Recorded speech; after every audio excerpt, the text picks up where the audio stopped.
चलिए थोड़ा शांत हो जाइए। हम लोग स्टार्ट करेंगे विद्युत चुंबकीय प्रेरण तथा प्रत्यावर्ती धारा। हेडिंग दीजिए, हेडिंग दिया जाए यूनिट नंबर 4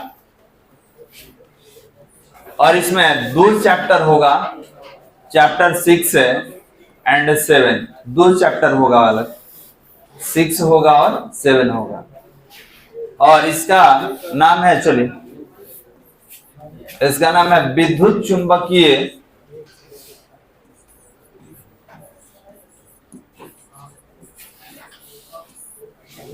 चुंबकीय प्रेरण तथा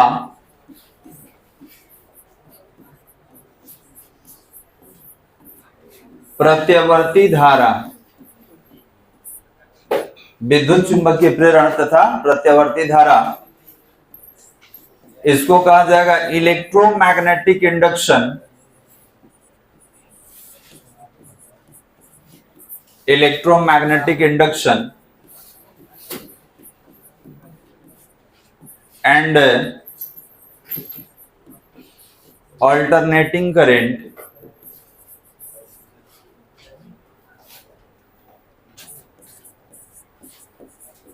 ऑल्टरनेटिंग करेंट। अब इसमें दो चैप्टर कौन कौन सा है थोड़ा देखिए। हम लोग यूनिट वाइज ले रहे हैं और जब चैप्टर लिखेंगे स्टार्ट करेंगे तो बताएंगे। सबसे पहले हमको पढ़ना है विद्युत चुंबकीय प्रेरण के बारे में और ये है आपका चैप्टर 6। और इसके बाद जब ये समाप्त हो जाएगा तो हम स्टार्ट करेंगे प्रत्यावर्ती धारा, ये हो जाएगा चैप्टर 7। तो याद रखेंगे कि इस यूनिट में दो सेक्शन है, दो चैप्टर है। एक का नाम है विद्युत चुंबकीय प्रेरण और एक का नाम है प्रत्यावर्ती धारा। ये 6 है और ये बगल वाला आपका 7 है। क्लियर है बालक? तो इसमें हम लोग सबसे पहले 6 वाला करेंगे और उसके बाद 7 वाला करेंगे। हेडिंग दे दीजिए।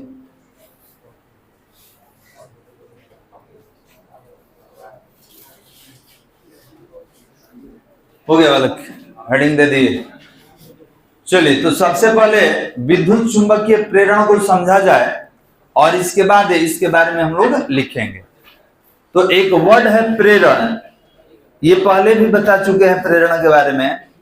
प्रेरण क्या है बालक? तो आपको आवेशन की विधिया में एक विधि बताया गया था, प्रेरण द्वारा आवेशन। उसमें बताया गया था कि एक अनावेशित पिंड को बिना किसी भौतिक संपर्क के हम लोग आवेशित कर दे रहे थे और उसमें तरीका था प्रेरण। तो याद रखेंगे प्रेरण में किसी भी प्रकार का भौतिक संपर्क नहीं होता है। अब सवाल ये है कि सर यहाँ नाम रखा गया है विद्युत चुंबकीय प्रेरण, तो इसके बारे में बताने वाले वैज्ञानिक का नाम है माइकल फैराडे।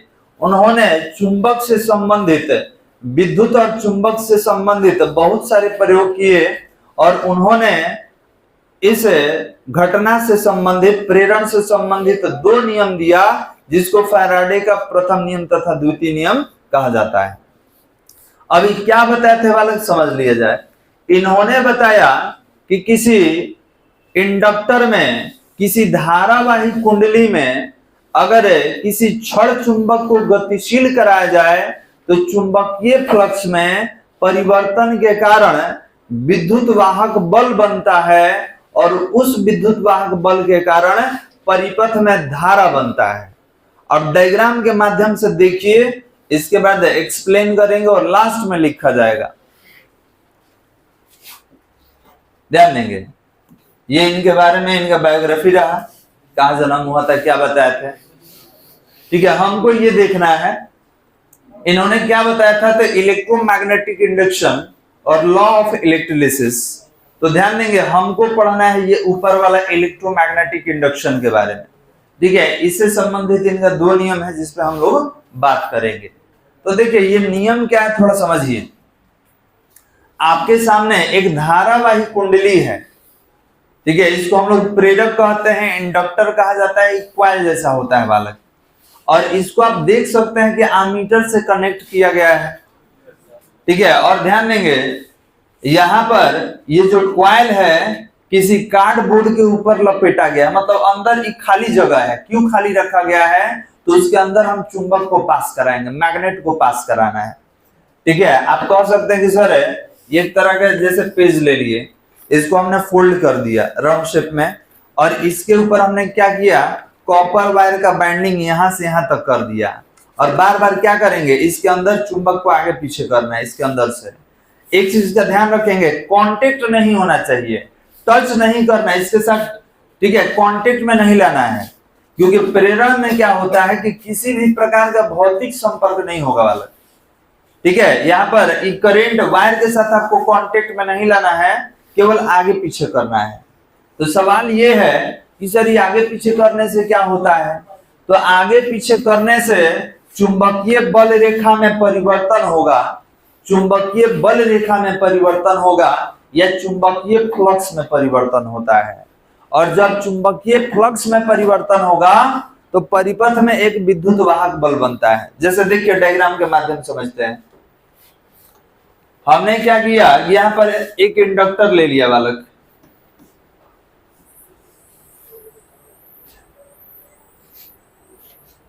कॉइल हो गया।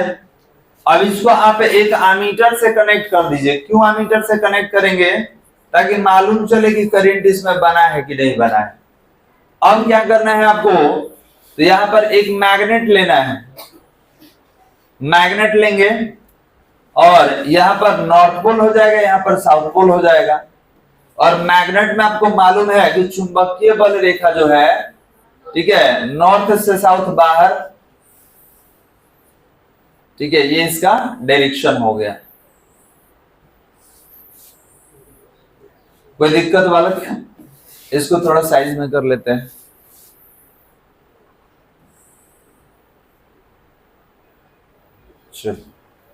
अब ध्यान देंगे, हम क्या किए कि इस चुंबक को कभी नजदीक ला रहे हैं, कभी दूर ले जा रहे हैं, कभी नजदीक ला रहे हैं, कभी दूर ले जा रहे हैं।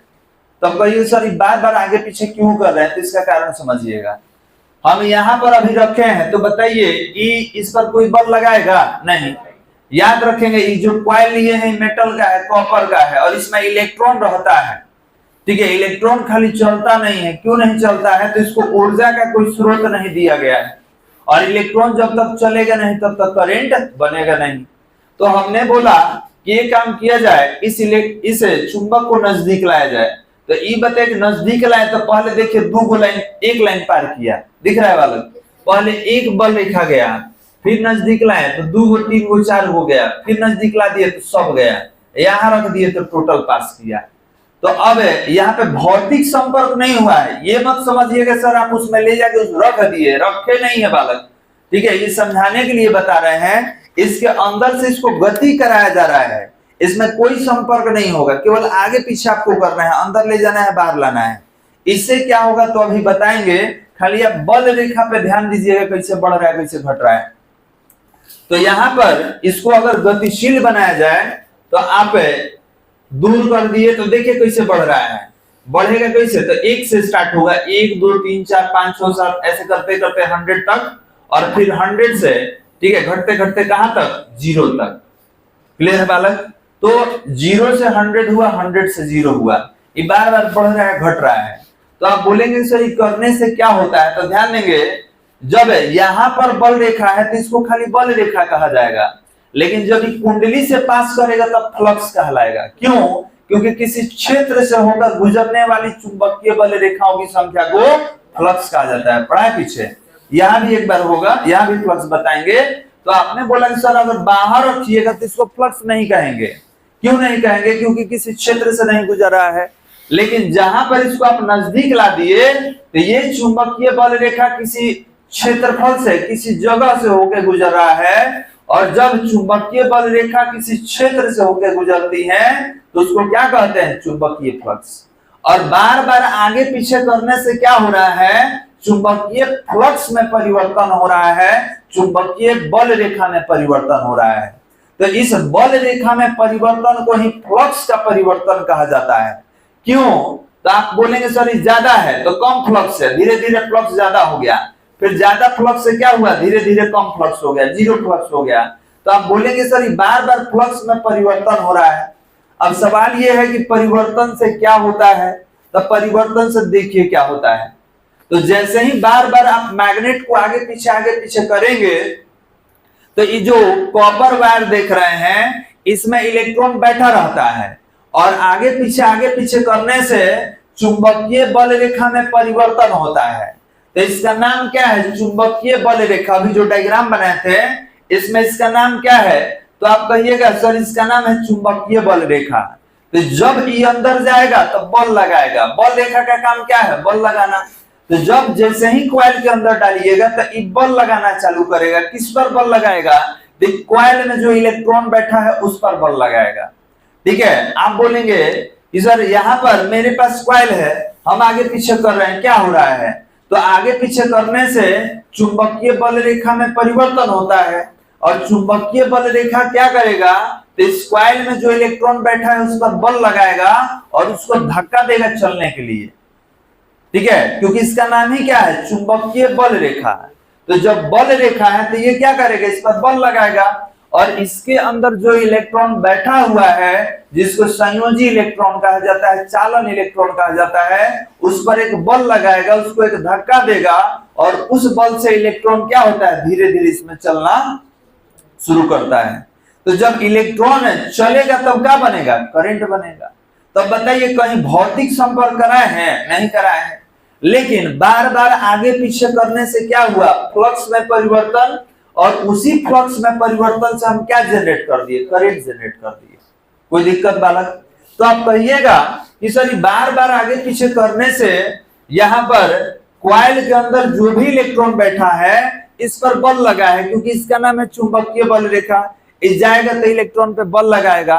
तो याद रखेंगे इलेक्ट्रॉन पर बल लगा के उसको चलाने वाला बल का नाम होता है, ध्यान देंगे, उसको कहा जाता है प्रेरित विद्युत वाहक बल। सुन लीजिए फिर से, यहाँ पर एक वर्ड यूज करेंगे, प्रेरित विद्युत वाहक बल। तो सवाल ये है कि सर विद्युत वाहक बल तो पहले भी पढ़े थे, ये प्रेरित आप लगा दिए हैं। तो याद रखेंगे जब भौतिक संपर्क नहीं होता है, जब बिना कांटेक्ट का कोई काम करेंगे तो उसके लिए हम लोग प्रेरण वर्ड यूज किया जाता है, और यहाँ चुंबक से ये प्रेरित हुआ है। समझ में आ रहा है? हम यहाँ पे फिजिकल कांटेक्ट नहीं कराए हैं बालक, यहाँ पर जैसे ही चुंबक को नजदीक लाया जा रहा है, देखिए बल रेखा नजदीक आया, तो ये बल रेखा जो तार में इलेक्ट्रॉन बैठा हुआ है सब पे बल लगाएगा, और बल लगा के उसको प्रेरित करेगा चलने के लिए। बल लगाएगा, वो बल क्या करेगा? इलेक्ट्रॉन को परिपथ में गतिशील बना देता है, और जैसे ही इलेक्ट्रॉन चलेगा तो सर्किट में क्या बन जाता है? करंट। अब इस विद्युत वाहक बल को जो ये बल रेखा जाके धक्का दिया है, जो जाके बल लगाया है इलेक्ट्रॉन पर, उस बल का नाम होगा प्रेरित विद्युत वाहक बल। प्रेरित मतलब कि यहाँ पे कोई फिजिकल कांटेक्ट नहीं हुआ है, इसीलिए प्रेरित शब्द का यूज कर रहे हैं। और बल का नाम क्या होगा? तो बल का नाम होगा विद्युत वाहक बल। क्यों होगा? तो आपको पीछे भी बताया गया है कि ऐसा बल जो इलेक्ट्रॉन को गति करा दे, इलेक्ट्रॉन पर बल लगा के विद्युत का उत्पादन कर दे, उस बल को कहा जाता है विद्युत वाहक बल। क्लियर है बालक? तो याद रखेंगे ये बार बार चुंबक को आगे पीछे करने से ये बल रेखा का संख्या बदलता है, और बल रेखा का जब संख्या बदलेगा तो इलेक्ट्रॉन जो बैठा हुआ है वायर में उस पर एक बल लगता है, धक्का लगता है, और उस बल से वो परिपथ के अंदर ही तार के अंदर क्या करेगा? चलना शुरू करता है, और जब इलेक्ट्रॉन गतिशील हो जाएगा तो परिपथ में क्या बन जाएगा? करंट। तो याद रखेंगे कि जो विद्युत वाहक बल है उसको प्रेरित विद्युत वाहक बल कहा जाएगा, और जो करंट बनेगा उसको हम लोग प्रेरित विद्युत धारा कहेंगे। ठीक है, कारण क्या है? प्रेरित शब्द क्यों यूज कर रहे हैं? There is no physical contact between them, इनके बीच कहीं भौतिक संपर्क नहीं कर रहे हैं, कहीं सटाए हैं हम कॉइल में नहीं। तो याद रखेंगे इसको प्रेरण कहा जाता है। ठीक है, हम आपको पढ़ा रहे हैं, आप मेरा बात मान रहे हैं, पढ़ रहे हैं, समझ रहे हैं, तो आप प्रेरित हैं, इंस्पायर हैं।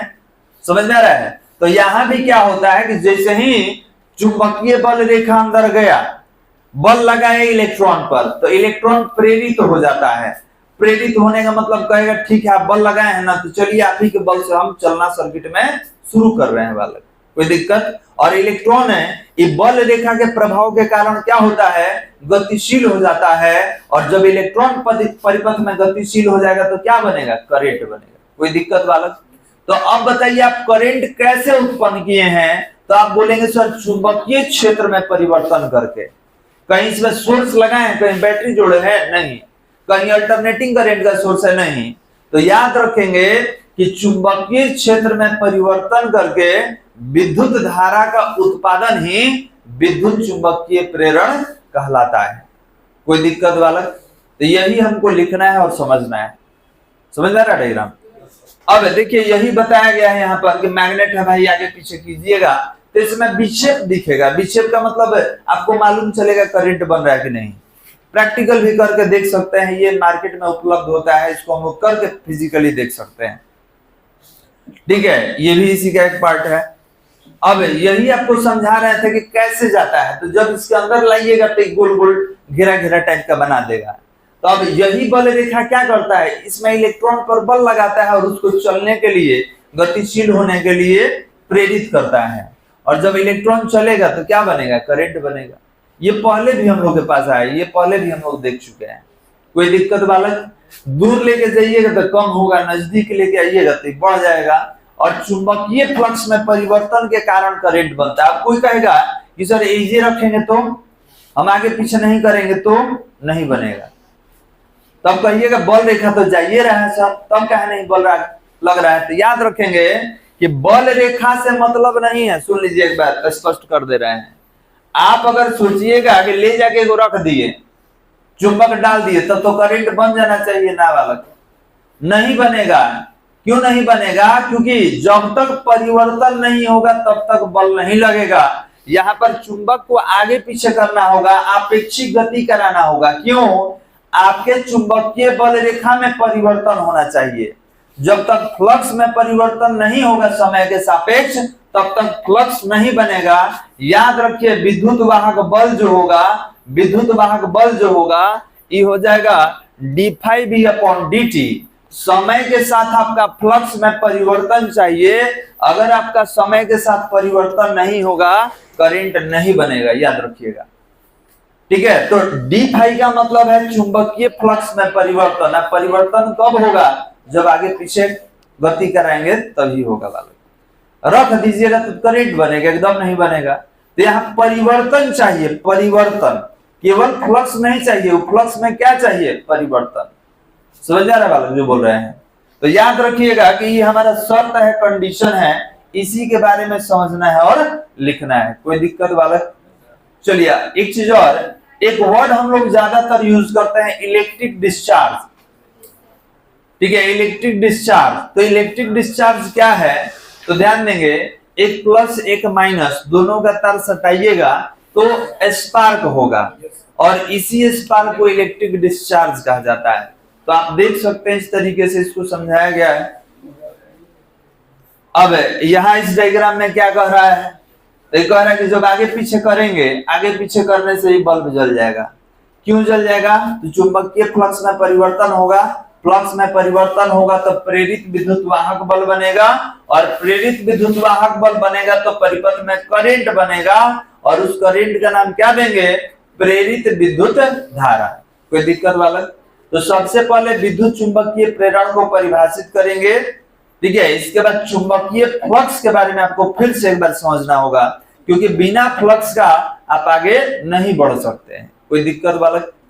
चलिए तो हेडिंग दिया जाए। हेडिंग तो हो गया है ना हम लोग का। अब देखिए, इनको मैग्नेट मास्टर भी कहा गया है, ठीक है। इसका मतलब कि मैग्नेट से संबंधित बहुत सारा प्रयोग करके ये देखे होंगे, तो बिल्कुल। चलिए तो इन्हीं के बारे में, इनके बारे में तो बता ही दिए। आते हैं अपने टॉपिक में, विद्युत चुंबकीय प्रेरण। हाँ, चैप्टर 6 विद्युत चुंबकीय प्रेरण लिखकर डैश दीजिए, इसको परिभाषित करने वाले बोला जाए वाला।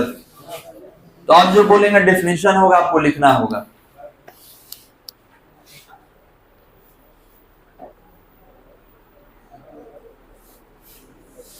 लिखा जाए, परिभाषा लिखेंगे। जब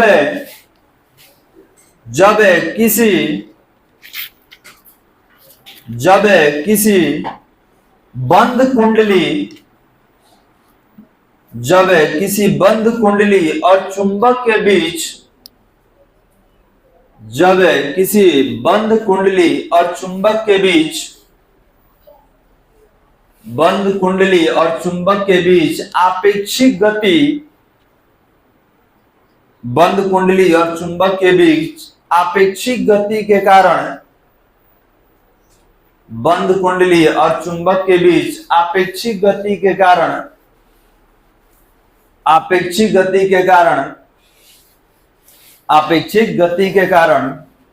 कुंडली में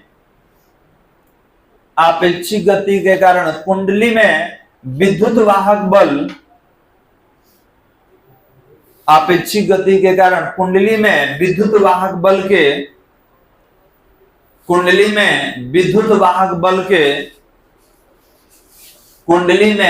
वाहक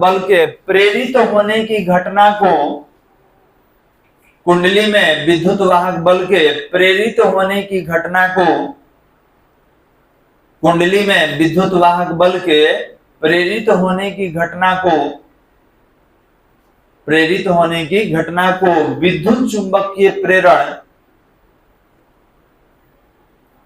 प्रेरित होने की घटना को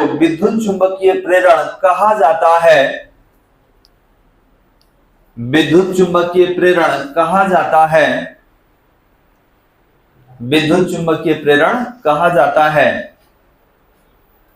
हो गया वाला पैराग्राफ चेंज करके लिखा जाए।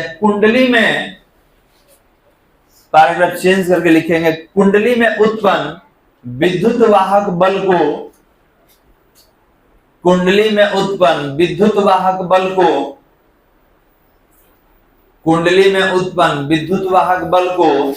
प्रेरित विद्युत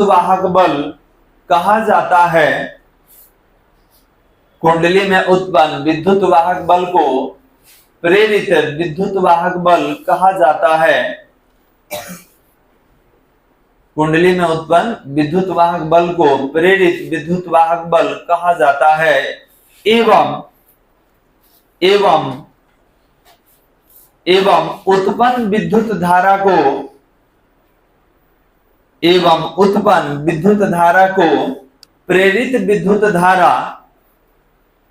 एवं उत्पन्न विद्युत धारा को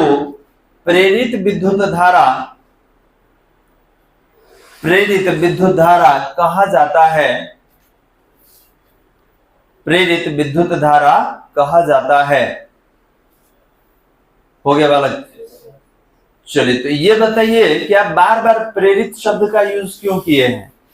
तो आप बोलेंगे सर इसमें किसी भी प्रकार का भौतिक संपर्क नहीं हुआ है, कुंडली और चुंबक के बीच कोई भौतिक संपर्क कराया गया है, नहीं। तो याद रखेंगे कि केवल आगे पीछे, जिसको आप आपेक्षिक गति कह सकते हैं, आपेक्षिक गति के कारण इसमें क्या उत्पन्न हो रहा है? विद्युत वाहक बल, और इस विद्युत वाहक बल के कारण क्या उत्पन्न होगा? विद्युत धारा। तो आप प्रेरित विद्युत वाहक बल को अंडरलाइन कीजिए और प्रेरित विद्युत धारा को अंडरलाइन करेंगे, दोनों को अंडरलाइन कीजिए। प्रेरित विद्युत वाहक बल और प्रेरित विद्युत धारा दोनों को अंडरलाइन कर लेंगे।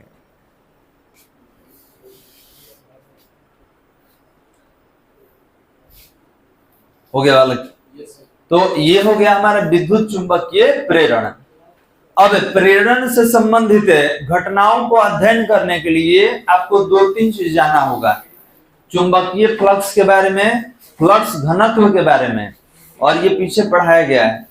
तो एक बार फिर से रिपीट कर ले रहे हैं, क्योंकि ये टॉपिक है, समझने के लिए ये दोनों आपको जानना होगा। तो आगे हेडिंग देंगे हम लोग, चुंबकीय फ्लक्स।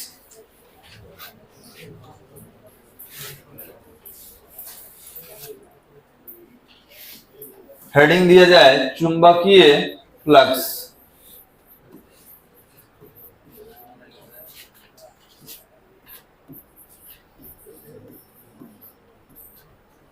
इसको कहा जाएगा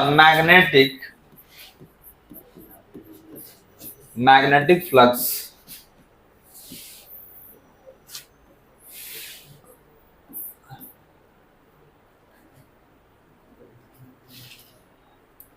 और सूचित करने का तरीका क्या होगा बालक? Phi B.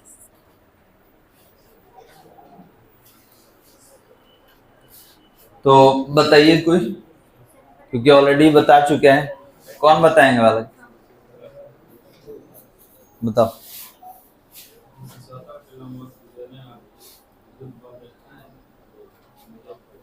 विद्युत की चुंबक। चलिए बहुत अच्छा, बैठिए, बोलिए।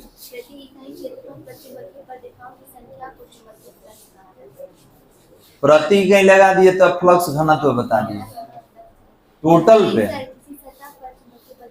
हाँ सही है। अब जहां प्रति लग गया तो घनत्व हो जाएगा।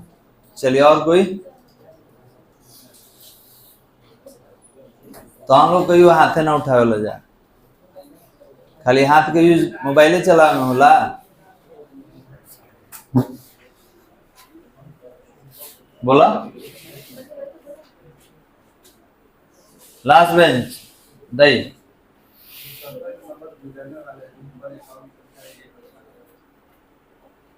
अच्छा, विद्युत बल रेखाओं को ये चुंबकीय बल रेखाओं? चलिए बहुत अच्छा। पीछे थोड़ा जा बोला तो क्या बोल रहा हूं अभी? बोला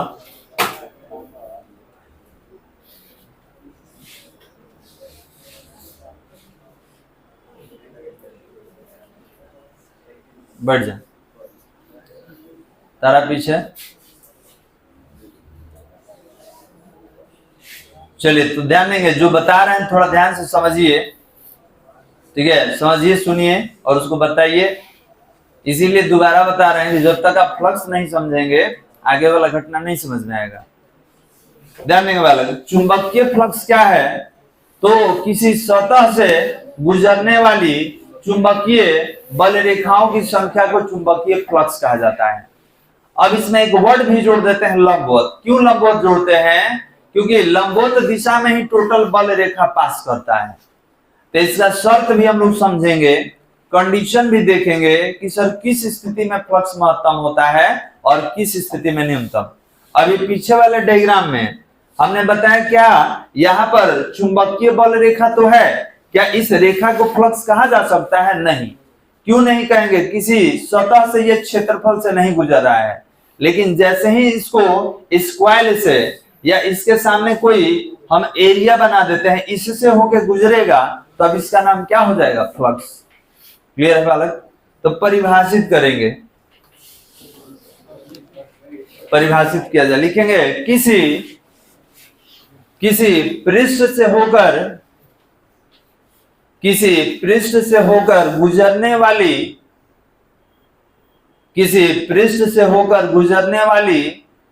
चुंबकीय बल रेखाओं की संख्या को किसी पृष्ठ से होकर गुजरने वाली चुंबकीय बल रेखाओं की संख्या को किसी पृष्ठ से होकर गुजरने वाली चुंबकीय बल रेखाओं की संख्या को चुंबकीय फ्लक्स कहा जाता है। चुंबकीय बल रेखाओं की संख्या को चुंबकीय फ्लक्स कहा जाता है। किसी पृष्ठ से होकर गुजरने वाली चुंबकीय बल रेखाओं की संख्या को चुंबकीय फ्लक्स कहा जाता है। तो पहले भी परिभाषा मिला था, यहां एक और परिभाषा लिखेंगे या करके।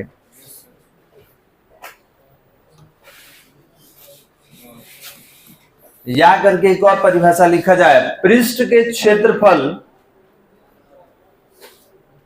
या करके लिखेंगे पृष्ठ के क्षेत्रफल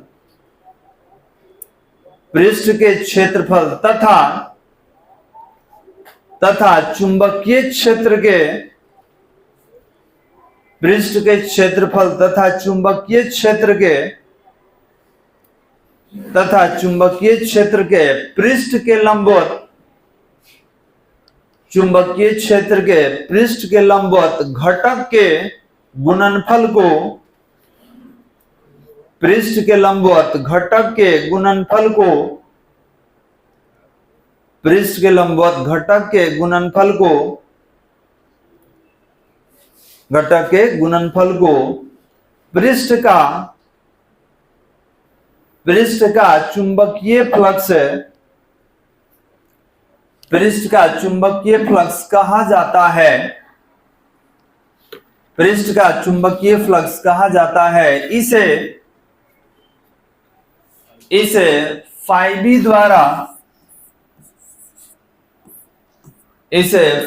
द्वारा सूचित किया जाता है। इसे फाइबी द्वारा सूचित किया जाता है। हो गया बालक? ठीक। तो ध्यान देंगे, हमारे पास कोई सतह है, इसका क्षेत्र है और इससे चुंबकीय बल रेखा गुजर रहा है। तो ध्यान देंगे, इन्हीं गुजरने वाली चुंबकीय बल रेखाओं की संख्या को चुंबकीय फ्लक्स कहा जाता है।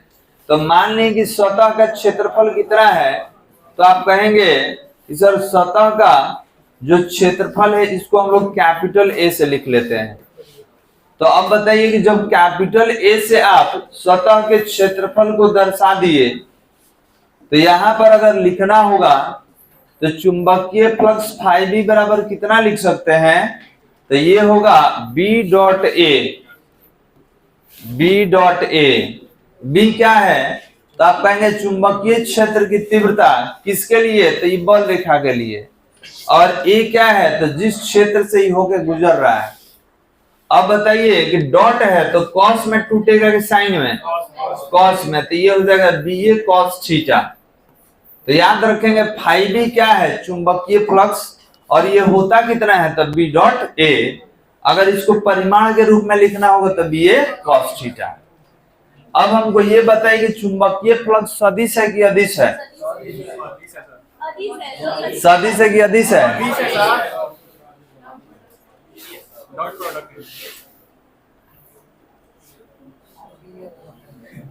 आप बताइए काहे अदिश है?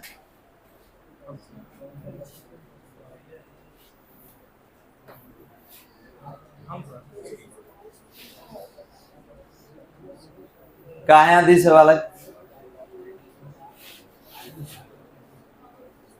तू बताओ।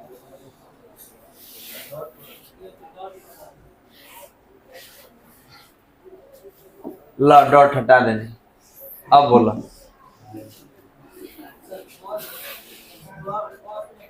ला कौसवा हटा देता नहीं, अब बोला। सदिश हो गए, बैठ जाइए, बेटर हटा दी। ध्यान देंगे, गजब गजब का आंसर रखा है आपके पास। ध्यान देंगे बालक, चुंबकीय फ्लक्स एक संख्या है। अभी आप लिखे हैं कि चुंबकीय बल रेखाओं की संख्या को, संख्या सदिश होता है कि अदिश होता है, संख्या का दिशा होगा। हम बोल दिए 10, तो 10 में डायरेक्शन लगा हुआ है नहीं, तो याद रखेंगे कि सर ये डॉट क्रॉस तो हटा दीजिए, सेकेंडरी हो गया। ठीक है, यहाँ पर डॉट क्रॉस हम लोग सदिश का नियम लेके चलेंगे तब सर जानते हैं कि अदिश है। क्यों? क्योंकि संख्या अपने अपने अदिश होता है। तो अदिश को दो सदिशों का अदिश गुणनफल है, तो अदिश गुणनफल के लिए हम लोग डॉट पढ़े थे, और डॉट टूटता है कॉस में। अगर यहाँ क्रॉस लिख देते गलती से, तो गलती से तीर भी देना पड़ता, और कॉस के जगह क्या लिखना पड़ता, साइन लिखना पड़ता। ठीक है, कब? जब सदिश रहता तब। तो याद रखेंगे तो सदिश है नहीं, क्यों नहीं है? क्योंकि एक प्रकार का संख्या है बालक। तो डायग्राम बना के नीचे इसको लिख लीजिए।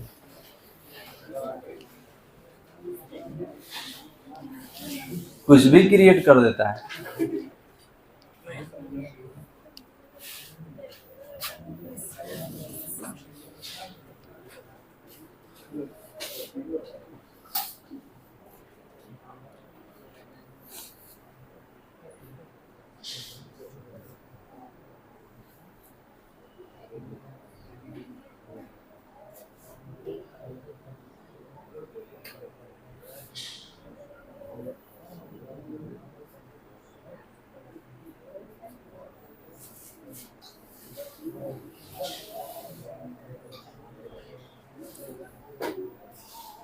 हो गया बालक?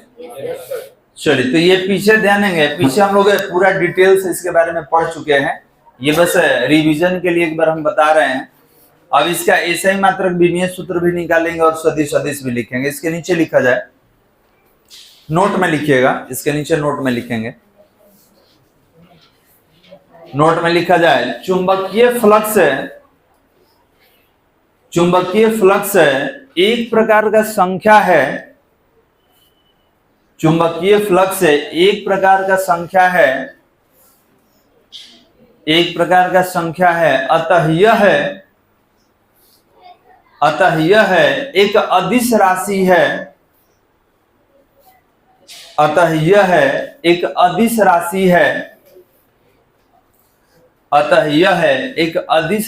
है,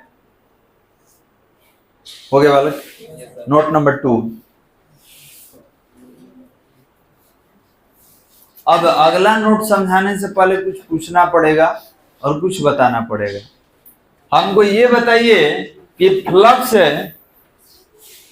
सबसे नहीं पूछेंगे, जिससे पूछेंगे वही बताएगा।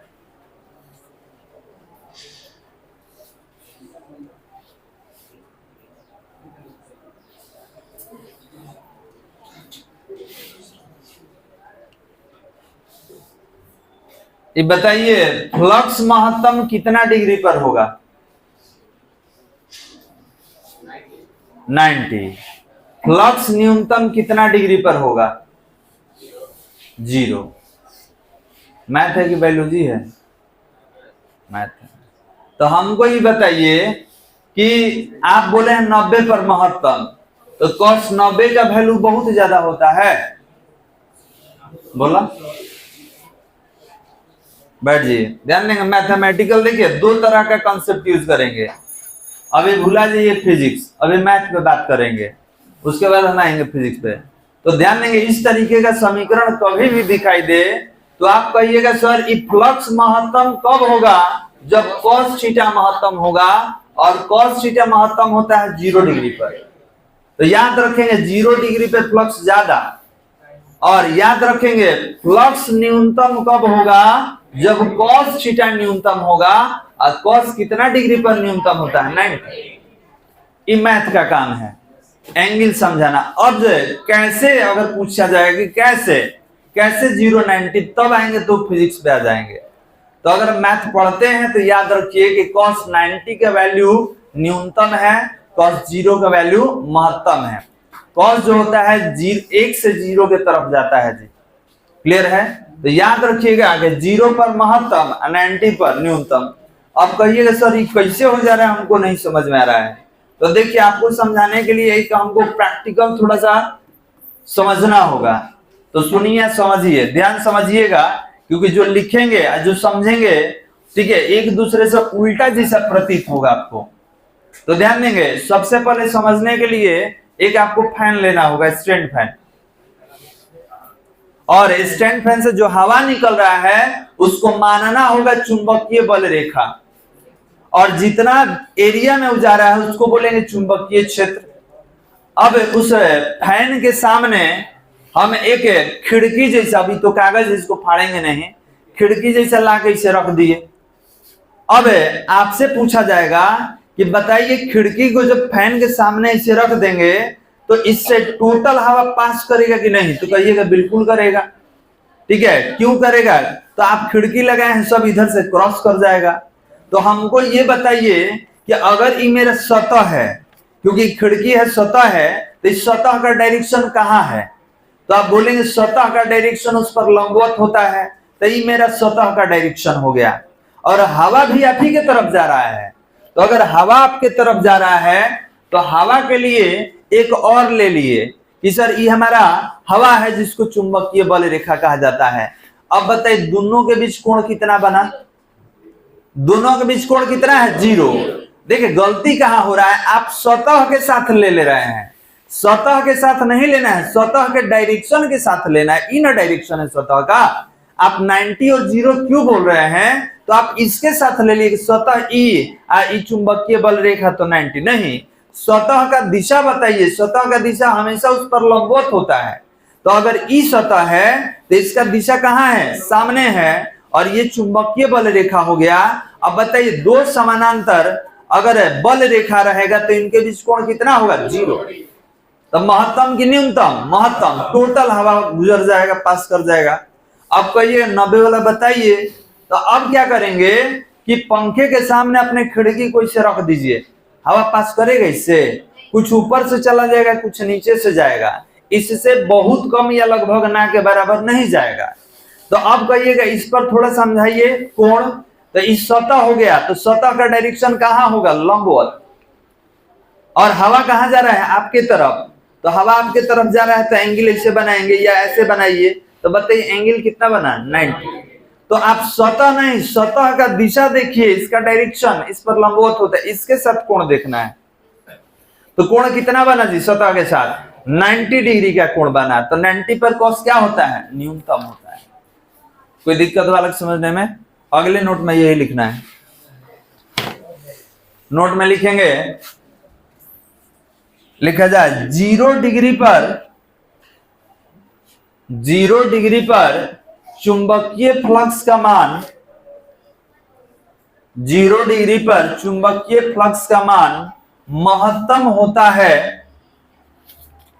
0 डिग्री पर चुंबकीय फ्लक्स का मान महत्तम होता है, जबकि 90 डिग्री पर चुंबकीय फ्लक्स का मान, जबकि 90 डिग्री पर चुंबकीय फ्लक्स का मान न्यूनतम होता है, जबकि 90 डिग्री पर चुंबकीय फ्लक्स का मान न्यूनतम होता है, जबकि 90 डिग्री पर चुंबकीय फ्लक्स का मान न्यूनतम होता है। कोई दिक्कत बालक? अगले नोट में लिखेंगे, चुंबकीय फ्लक्स का एसआई मात्रक, चुंबकीय फ्लक्स का एसआई मात्रक एवं विमीय सूत्र, चुंबकीय फ्लक्स का एसआई मात्रक एवं विमीय सूत्र। तो ये बताइए कि चुंबकीय फ्लक्स फाई बराबर, तो ये होता है बी डॉट ए। तो इसके लिए टेस्ला होगा, इसके लिए मीटर स्क्वायर, और टेस्ला मीटर स्क्वायर को वेबर कहा जाता है। और बताएं कि वेबर को कैसे लिखेगा, तो WB से लिखेगा, WB से। तो टेस्ला मीटर स्क्वायर को वेबर के नाम से जाना जाता है। अब इसका विमीय सूत्र कह दिया बालक, विमीय सूत्र। तो ये बताइए कि फाई बराबर ये होता है बी डॉट ए। सबसे पहले बी का बताइए, टोटल मत बताइए, टोटल नहीं चाहिए मेरे को। हम क्या बोले, टोटल नहीं चाहिए हमको, केवल बी का चाहिए। कौन बताएगा बी का, बोलो बालक, बी का बताइए। बहुत अच्छा, तो ध्यान देंगे, बी का होता है MT−2 A−1। क्षेत्रफल लंबाई गुने चौड़ाई, 2 गो लंबाई होगा, तो L स्क्वायर, यही हो गया ML स्क्वायर T−2 A−1। लिख लिया जवाब।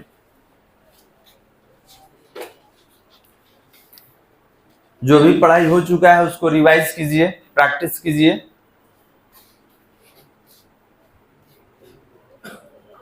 कल का क्लास का टाइमिंग वही 9 से 11 रहेगा।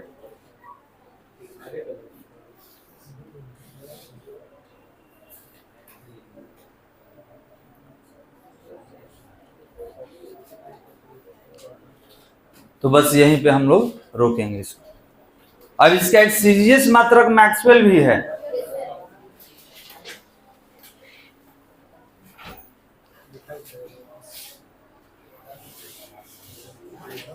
हो गया वाला,